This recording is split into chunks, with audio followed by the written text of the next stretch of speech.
coast. Now, I know there's folks in Southwest Florida who remember Hurricane Charlie was projected to make a direct impact into Tampa Bay, and then it turned and went into Southwest Florida.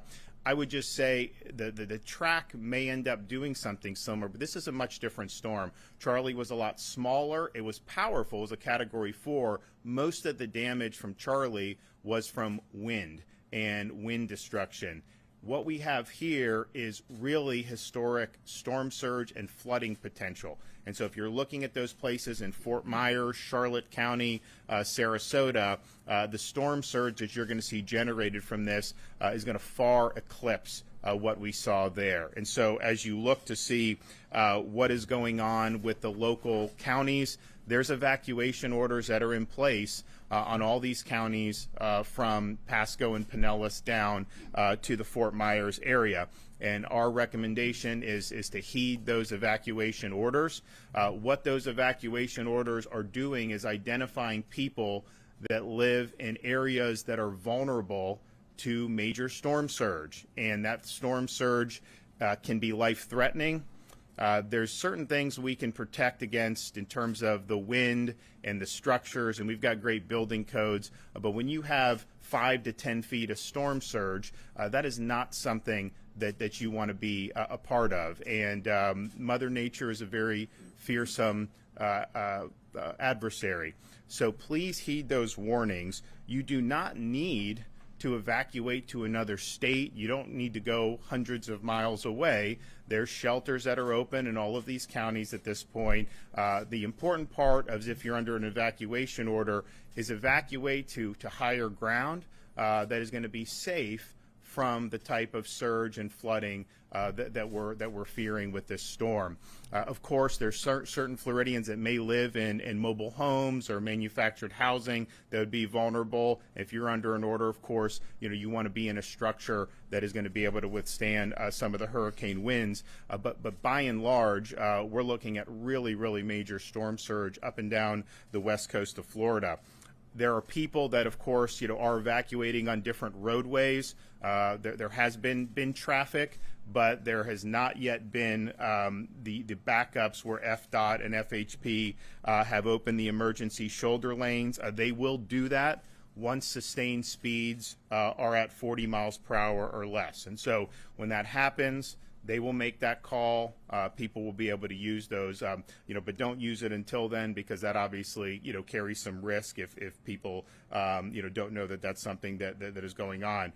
You also can use things like Gas Buddy to find gas stations in the area that have fuel. And I would note, if you look at these updated tracks that we've been getting this morning, and I think you'll probably see that reflected in the 11 a.m. advisory from the National Hurricane Center, you have potential paths of the storm entering Florida's Gulf Coast, cutting across the state and exiting into the Atlantic Ocean. That means some of those counties that are more interior, you could absolutely see power outages. You could see inland flooding. You could see various types of tree and damage from wind. So just be prepared for that. We were here 48 hours ago, and most of the solutions had it going up the coast, the west coast of Florida. Well, now most of them have it ramming into the state of Florida and cutting across. And so just be prepared for that and understand that that's something that could be happening. Visit Florida has partnered with Expedia to launch an emergency accommodations page. Anyone who has been ordered to evacuate can use this page to find available accommodations in other areas of the state by visiting expedia.com/Florida. Again, expedia.com/Florida. We have about 2.5 million Floridians that are currently under some type of an evacuation order. Make sure you know your evacuation zones, so you can find that at floridadisaster.org/plan-prepare. floridadisaster.org/plan-prepare. And of course, if you are called upon to evacuate, make sure you take care of your pets. Don't leave your pets behind when you're evacuating. There's pet-friendly shelters. There's things that can be done to take care of pets. We want to make sure. So there is information about planning for your pet at floridadisaster.org /plan-prepare. We want to make sure that we're taking care of our friends. To find shelters, again, visit floridadisaster.org/shelters. floridadisaster.org/shelters. Most of these counties are going to have shelters within the county that are in higher ground. The buildings are going to be hurricane proof. They're going to be able to withstand a Category 3 hurricane in terms of the winds, but it's going to put you in a situation where you're not going to be vulnerable to the effects of the storm surge and the effects of the flooding. We have, of course, suspended tolls starting yesterday to assist people who may be moving around the state and following evacuation orders. You can look at those facilities at fdot.gov that list them.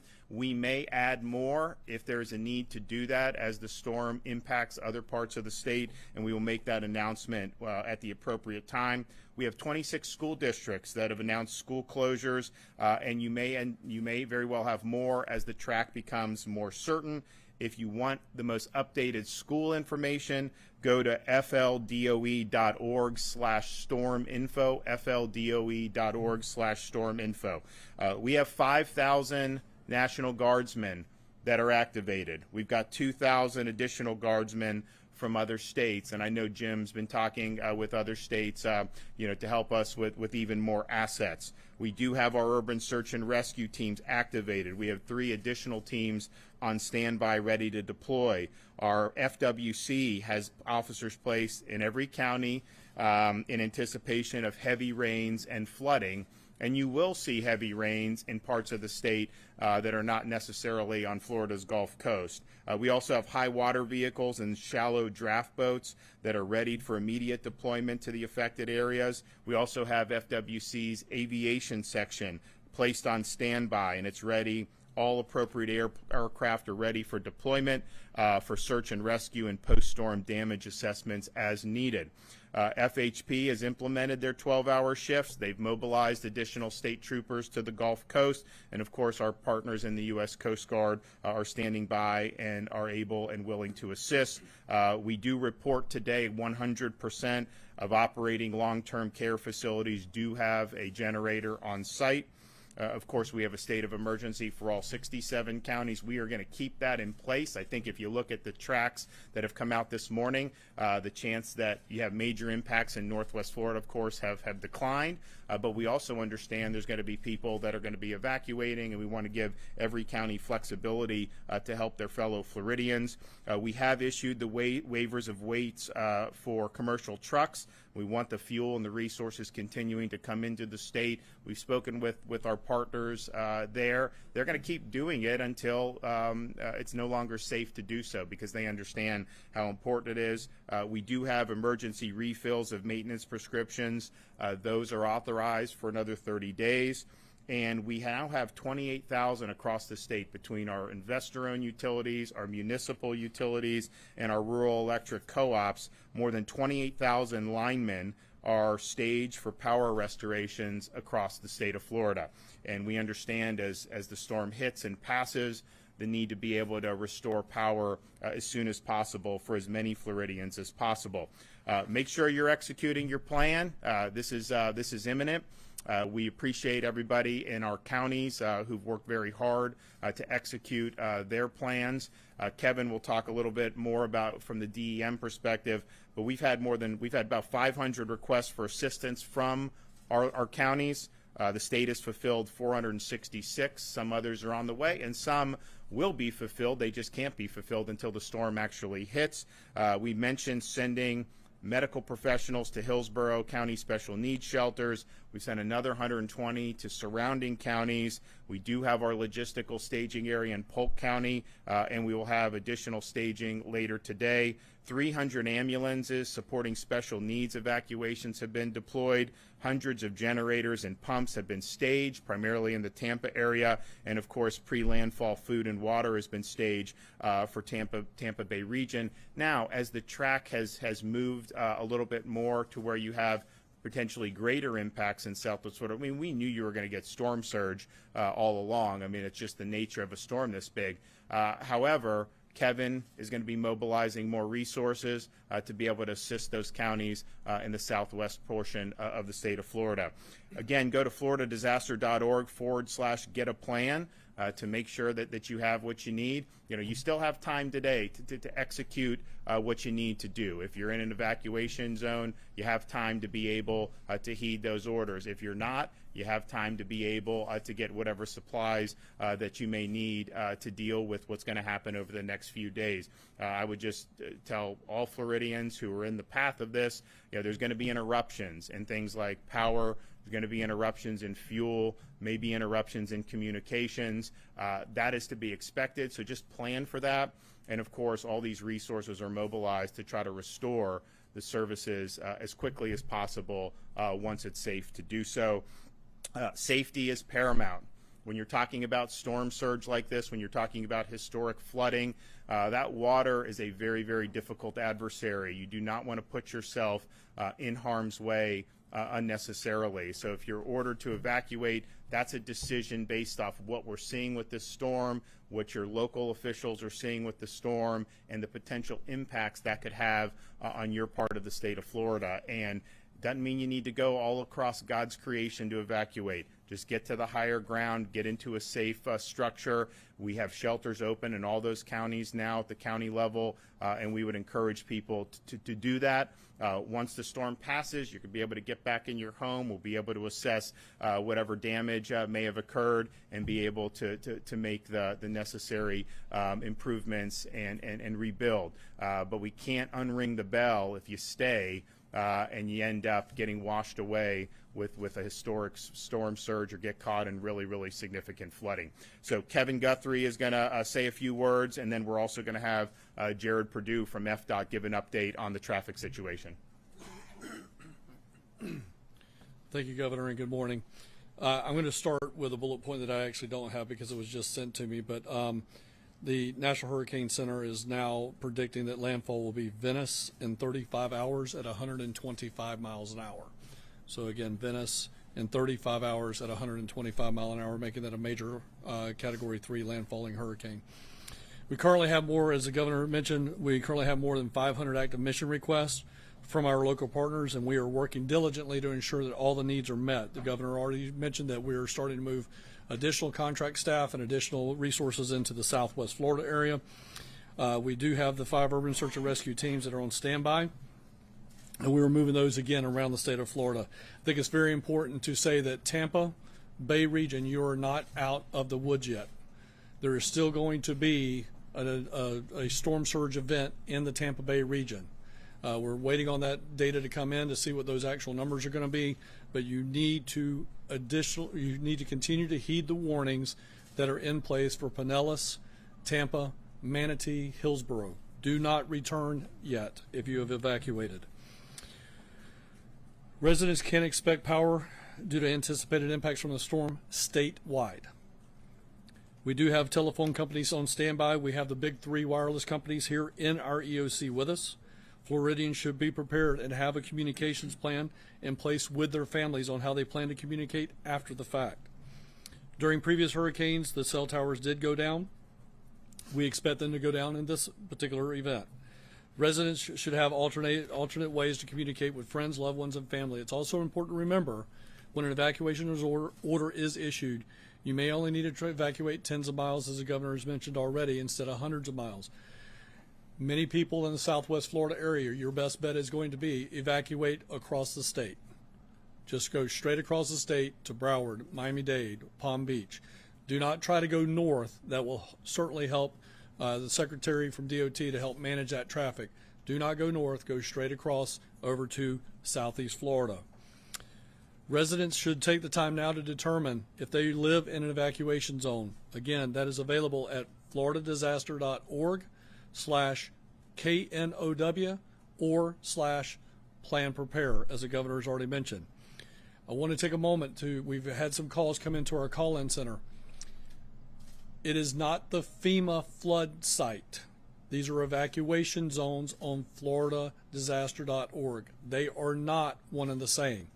We had a lady call in this morning saying, well, it says I live in a zone X. That is a FEMA flood map. That is not a storm surge zone evacuation zone. So please know the difference between the two. Keep gas and battery tanks at least half full throughout the entire season, especially in this event. That'll cut down on lines at gas stations. If you live in an evacuation zone and you decide to shelter in place, make sure you have enough supplies to weather the storm. We may be without power 3, 5, 7 days or more, depending on the situation. You'll want to make sure that you have extra cash in case in case credit card services are unavailable after the storm. Another major threat with Hurricane Ian is going to be damaging winds. So if you can pick it up, put it up. Again, if you can pick it up from your yard, put it up. Secure those loose items in your yard. Take the time to clear all that potential debris. Bring in furniture. Strong winds can pick those items up and crash them into your home or your neighbor's home. For more updates in your area, remember to follow your local county emergency management activity. That will be the best source of information at the local level on your evacuations. The division has activated the State Assistance Information Line, the CEL line, to provide additional resources for Floridians to receive up-to-date information regarding Hurricane Ian via phone. Residents and visitors can call this toll-free line at 1-800-342-3557. I'll repeat that number. It is 1-800-342-3557. You can also follow the division on Facebook and Twitter. Our Twitter handle is at FLSERT. That's at FLCERT. If you have any additional information that you need, you can always go to our floridadisaster.org website /info. Governor, again, thank you very much for your leadership in this situation. Great. Jared? Yes, thank you, Governor, and good morning. As the Governor mentioned, toll suspensions are still in effect for listed facilities focused on the coastal areas. We are going to continue to monitor the situation and will potentially enact more as deemed appropriate. You can go to fdot.gov for more information on that. FDOT road and bridge contractors have suspended operations on active construction projects within the projected path of Hurricane Ian. These projects are performing activities such as lowering crane booms, high mast lighting, securing barges, clearing traffic control devices, and checking drainage systems. Contractors are also opening all travel lanes and removing non-critical barricades to aid in evacuations. For bridges in the potential impact area, once wind speeds increase beyond 40 miles per hour, we coordinate very closely with FHP and local law enforcement and stop traffic from crossing bridges for the safety of the traveling public. FHP will be closely monitoring wind speeds on critical bridges such as the Sunshine Skyway Bridge. FDOT is staging resources nearby to perform critical road and bridge inspections after the storm in order to resume bridge usage as soon as it is safe to do so. Typically, inspections are performed and we prioritize coastal bridges and move inland. For example, in the Tampa Bay area, Howard Franklin, Sunshine Skyway, Courtney Campbell, Gandy Boulevard, and Pinellas Bayway would be those priorities. Additional resources are being staged strategically in safe locations in close proximity to the projected path to allow for quick implementation following the passage of the storm. FDOT is activating specific emergency and pre-event contracts and also road clearance contracts to expedite roadway openings after the storm passes through. FDOT will also be closely coordinating with utility providers to coordinate post-storm debris operations in support of power restoration. We continue to coordinate very closely with FHP, Georgia DOT, Florida DEP, and the U.S. Coast Guard for other bridge and road closures and to facilitate evacuations and debris cleanup after the storm passes through. All of our seaports currently have adequate fuel supplies and are well positioned to quickly reinstate operations following the storm to keep fuel supplies moving. Seaports in the cone of influence have already begun suspending operations to prepare for impact and staging appropriate resources to safely restore operations after the storm. We're also very closely coordinating with our airports in the area of impact. For information on airport closures, please get with your local airports. As evacuations continue, FDOT has traffic management centers around the state that operate 24/7. We have teams monitoring traffic levels along critical corridors to ensure safe and efficient flow of traffic. We've also increased our resources in terms of FDOT road rangers and motorist assistance to aid in evacuations, and we will be closely monitoring traffic speeds, traffic volumes along the evacuation routes, and we'll also be considering the use of the shoulders when it is needed. As the governor mentioned, we typically look at operating speeds of around 40 to 45 miles per hour. We've already begun operations to make sure the shoulders are clear of debris and clean so that vehicles can safely use them.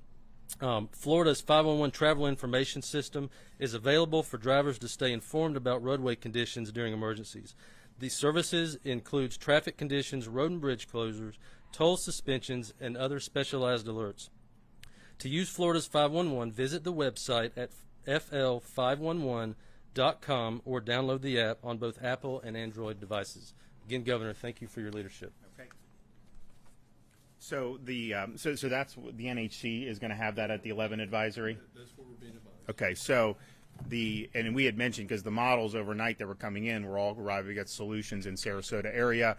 The National Hurricane Center's 11 a.m. advisory will confirm that with a landfall in the southern part of Sarasota County. Now, again, this thing is just getting over Cuba. I mean, there could be more wobbles, and so the idea that the eye is no longer projected to hit Tampa Bay directly does not mean that you will not have major impacts in Tampa Bay. Does not mean that you can't see a wobble going a different direction. I will say, just having watched these runs over the past 96 hours or so, you are seeing the models really, really push more east.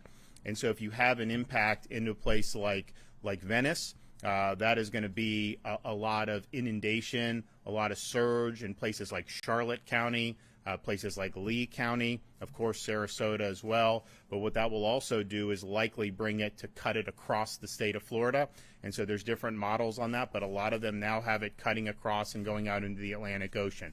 So if you're in some of those interior parts of the state of Florida, from kind of up I-4 almost, and some of those things, just anticipate. Now, it's not going to be a Category 3 hurricane by the time it gets to you, but anticipate interruptions, anticipate wind, anticipate a lot of rain. And of course, we have rivers and waterways all throughout the state of Florida, including the interior, that are in danger of overflowing under those circumstances. And so just continue to watch the weather wherever you are in the state of Florida. Heed the advice of your local officials, but this is definitely something that is getting closer and closer. And so act now to do what you need to do to protect yourself and your family. Okay, any questions? Yeah, Governor, worst case scenario, and I think you may have seen Jeff Brandis make some calculations about the insurance impact that citizens could be, which covers 25% of Tampa Bay area, could be, paying out $10 billion. The total cost just for the Tampa Bay area could be $40 billion.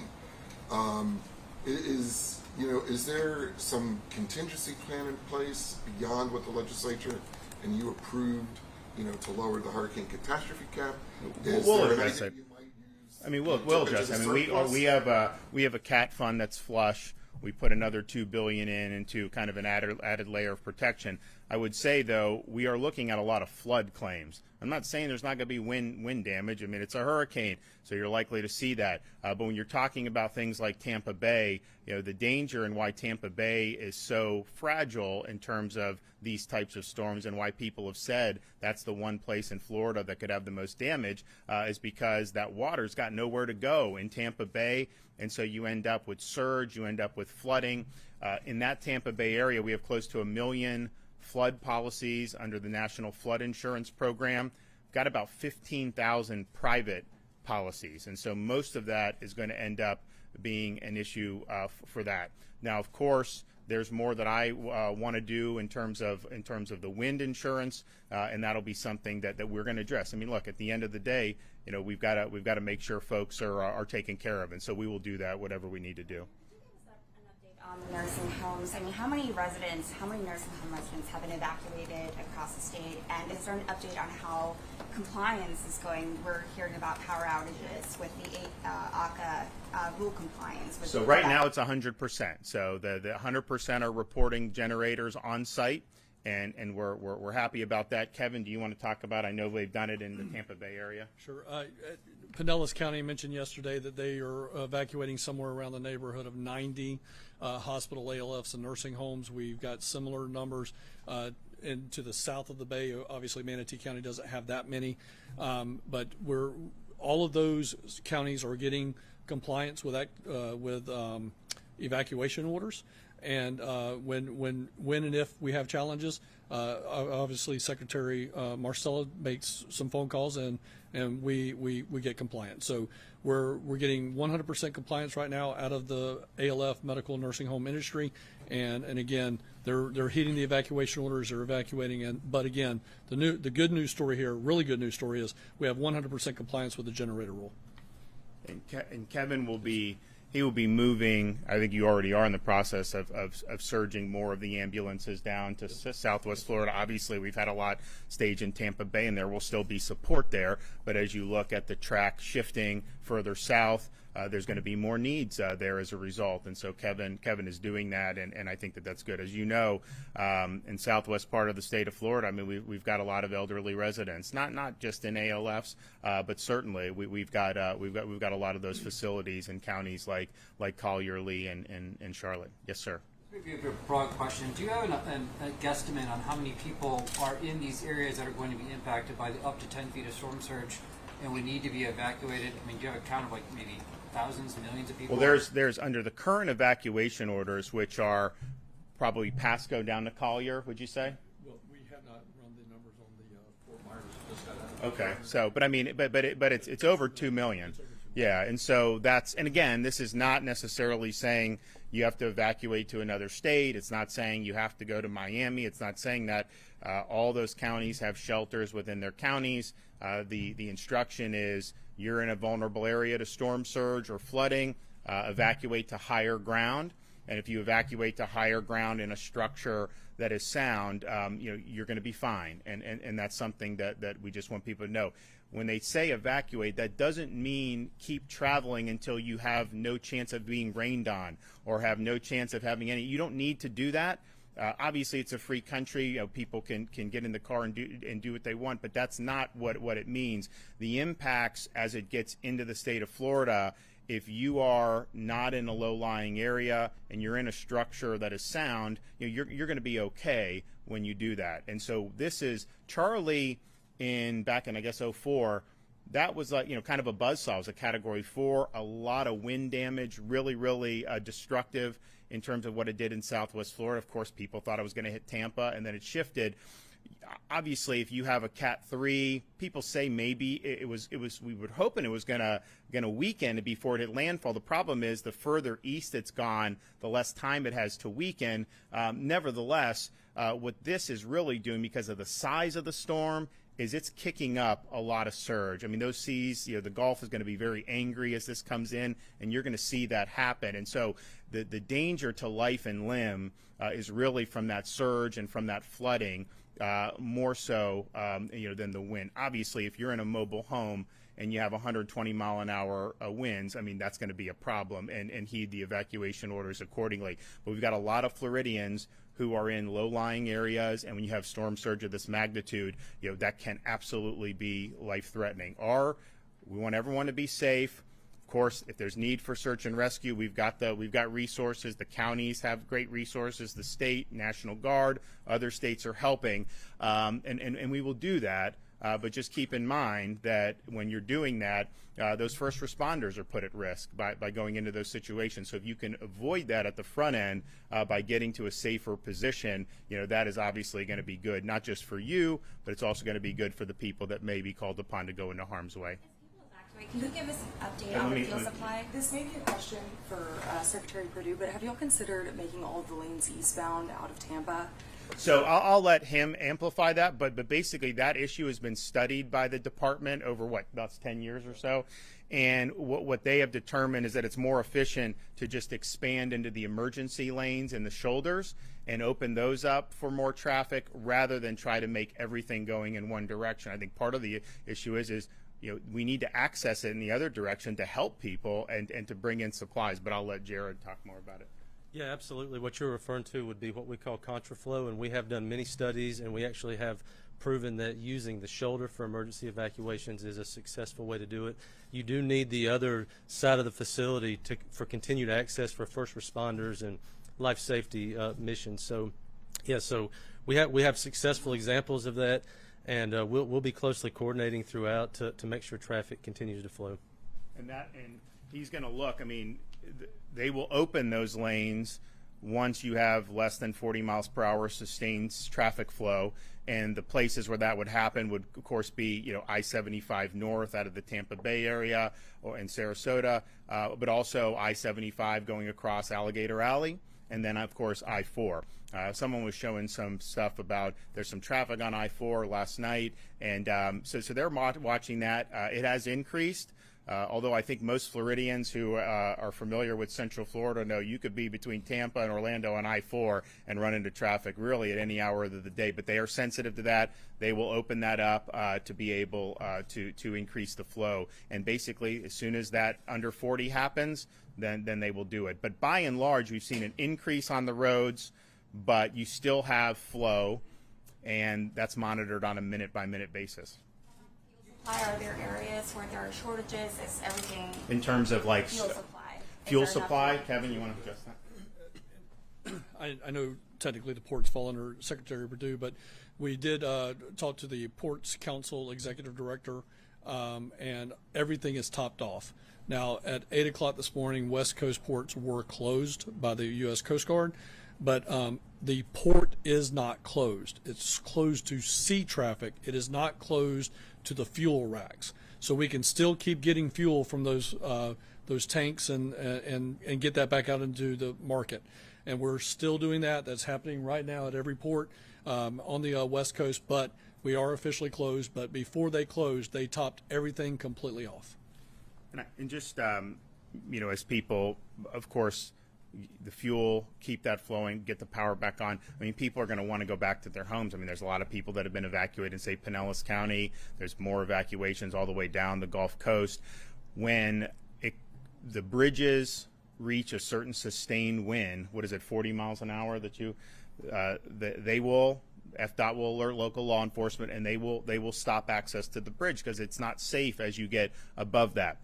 Once the storm passes, the bridges will be open, but they will be evaluated for integrity and safety, because you don't want, if there's something that happened, to put people over bridges that aren't safe. So if you're thinking about someplace like the Tampa Bay area, you have Courtney Campbell, you have Howard Franklin, Gandy, you have Sunshine Skyway.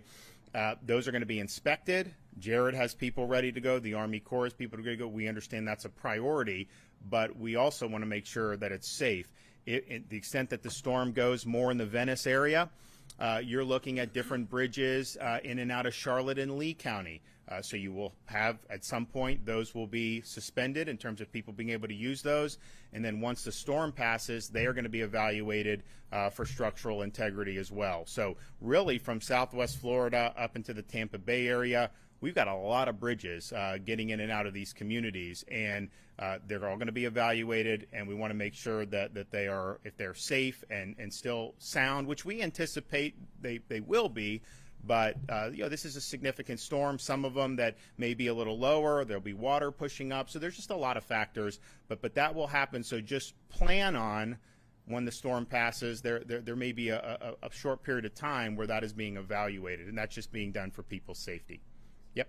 Sort of a morbid question, but with the reality of this being a rainstorm and there being flooding and of course drownings and whatnot, I don't know if the state has given any estimate of how deadly this storm is going to be, given those sort of... I think it's hard to say. I mean, I think that the people that, when your local emergency officials are instituting an order for evacuation, the purpose of that is to protect people's lives.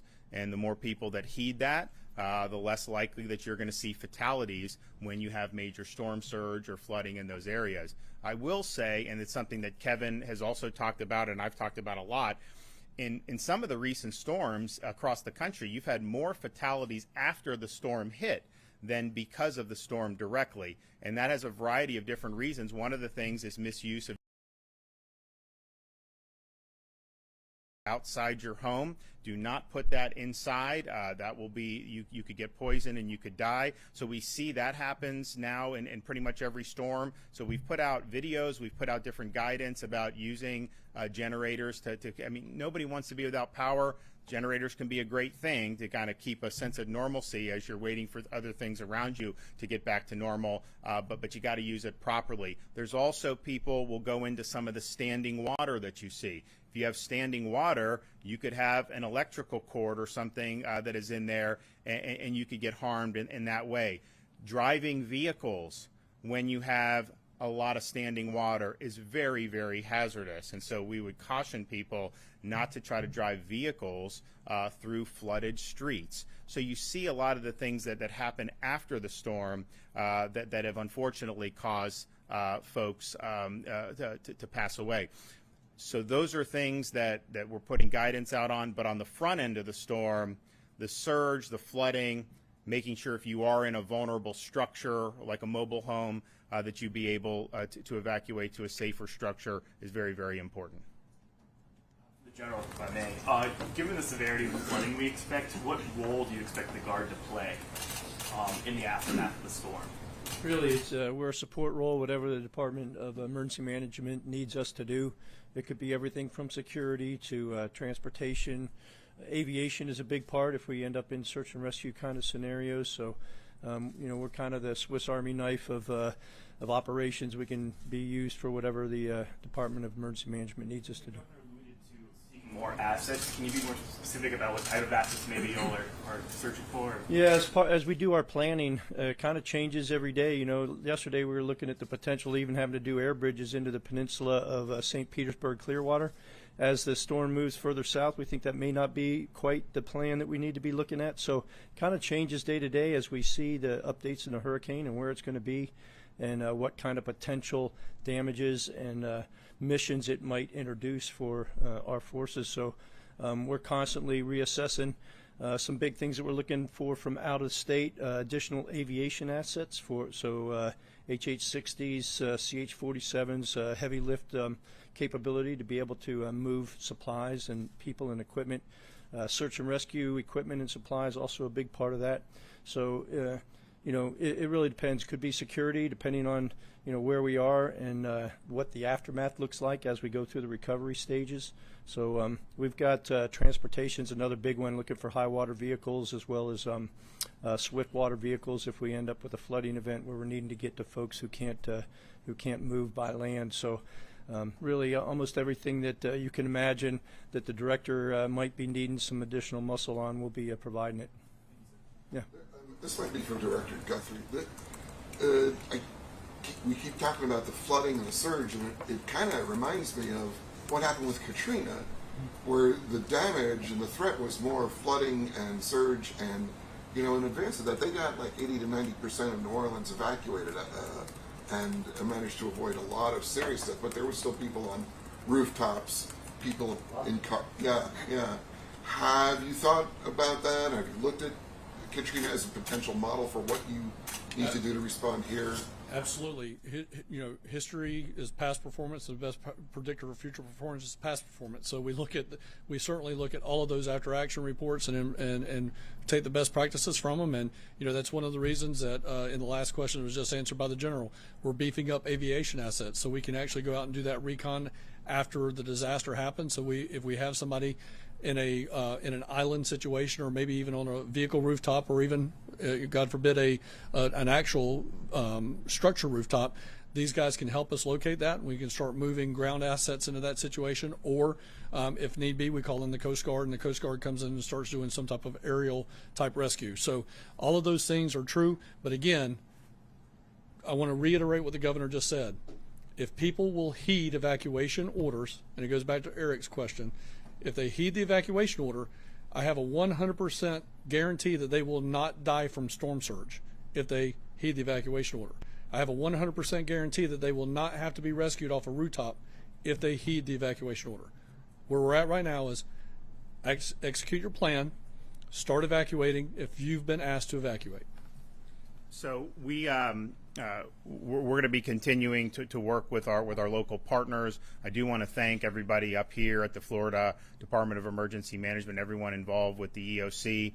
This was something that we saw coming when it was just, I guess, a disturbance off the, coming in there, and we understood the potential, and so we've been working with all the local partners under a state of emergency, and I do really appreciate all the work that they've done. The one thing about Florida, we have to deal with a lot of these threats. It's just something that you do when you live in a kind of a tropical paradise, but we're fortunate we have some of the strongest emergency management professionals in our counties anywhere in the country, and I think that they're doing a great job, and they'll continue to serve the people of their communities well as we weather this over the next many days. Thanks, everybody.